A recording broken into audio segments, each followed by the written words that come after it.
up, guys? Welcome back to my channel. So today's video is going to be an updated budget. This budget is my quarantine budget. Yes, there's some differences, which I will go into detail as the video goes along. The current situation that we are dealing with this whole quarantine thing is not the only reason why my budget has changed. There has been some changes in my paycheck, which is why I'm updating my budget so that you guys can see the most accurate budget and the most accurate expenses and the most accurate paychecks. So basically, back in the past, you guys have seen a projected income that was typically more, because the way my company worked is that we would get paid semi-monthly. So some pay periods would include 15 days. Sometimes the pay periods would include 16 days. And what that means is that sometimes my paychecks were a lot more. Sometimes they were just regular, and sometimes they were just even more for like those 16-day pay period. So there was a lot of fluctuating going on. So since then, my company has changed to a bi-weekly pay period, which is always going to consist of 14 days.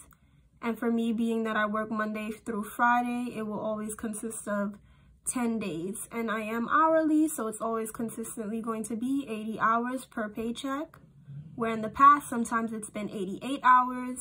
Sometimes it's been 96 hours. So that is in the past. And it doesn't mean that I'm going to be getting paid less overall.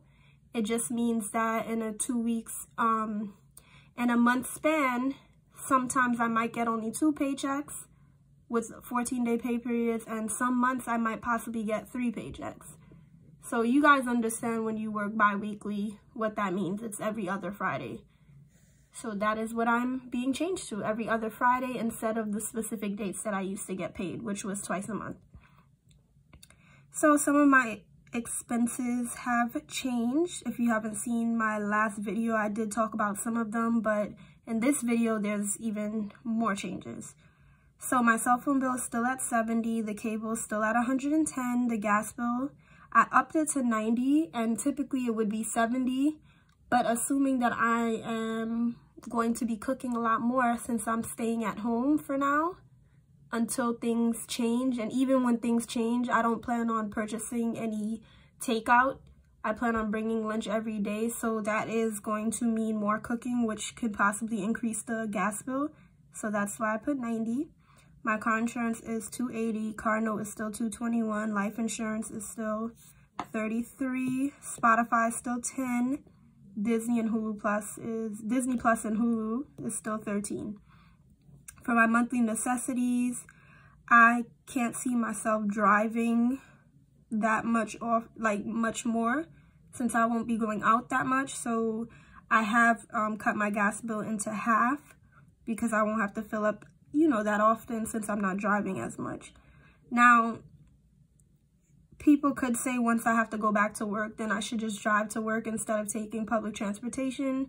But for me, driving to work also would include another expense with the parking garage, because there's no parking.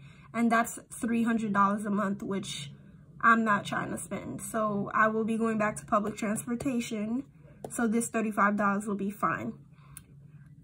For laundry, we have $30, which is still the same. Toiletries is still the same at $30. Groceries is now $250. I upped it another $50 just because, like I said, I'm going to be cooking more. That's why the gas bill is going to go up. We're going to need more food to cook, so I upped that. For the health, medical co-pays is still $20. Vitamins were still at $10. Major difference in my sinking fund. So I did used to have an entertainment fund that had, I believe, $250. We're not going out, okay? We're not eating out. So there is no need for an entertainment fund until this all blows over. I'm not shopping. I don't plan on doing all of that. I know it might be bad for the economy, but realistically, those of us who aren't like wealthy or have all the money in the world, what are we to do but to save the coin we have now, because we don't know what's going to happen. Business, I still have $100. I still want to have this money allotted for the business. That way I could help grow it. If I use it or if I don't, you know, it is what it is, but I still want the money set aside. That way I don't lose out on any opportunities of growing my business when I have to like invest a little more. So that's why I put that there. Car maintenance, I'm still gonna add the $50. And travel, this I'm still adding the $100. Why? Because eventually this time shall pass, and with that being said, I foresee me needing like the best possible vacation there is after dealing with where the world is dealing with.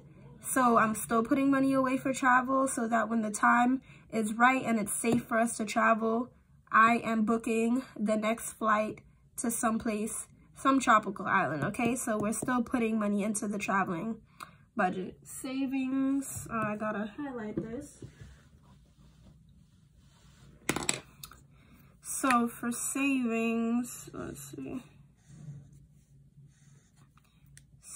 I upped my savings just cause it typically was $60 a month into the Capital One savings account. I upped it to $100, and it was typically $300 into the Chase savings. I upped it now to $350 because like why not? And then my debt, which I'm still going to have to be paying no matter what, even if they decide to like, you know, do some kind of deal with people where they delay payments and stuff. If I can pay, I still will continue paying it, just because delaying payments for me just delays how much longer I still have to continue paying this off. So I'm going to keep paying it as long as I am able to.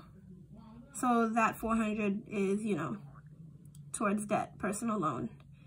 And then my total comes up to $2,302. Subtract that from my total projected income of $2,900. And I have a remaining balance of $598. I don't know what will do with this $598. Things do come up, like last month. I, of course, have a maintenance envelopes, but it's just so much came at once. And because I wasn't keeping up with my cash envelope stuffing for a while, I only had, I think it was like 100 and maybe 50, 125 in the maintenance envelope. But then I had car registration, which was, I believe, 128 or 130. So that ate up everything in the cash envelope.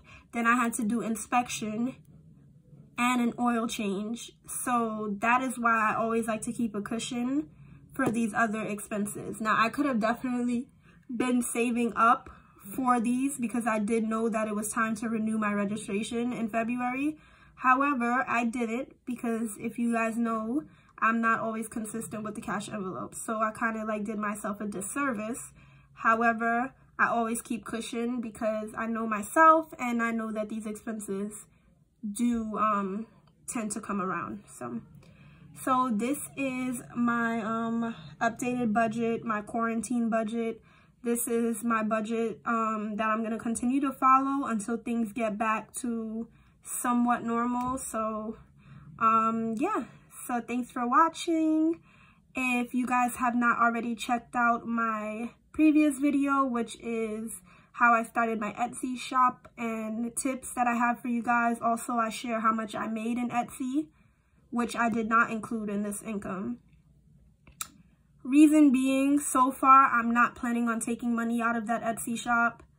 I'm just gonna leave it there, and when the flow of income becomes a little more consistent, then I can add that into my projected income. So, thanks for watching. Hope you guys enjoyed my video. See you guys next time. Bye.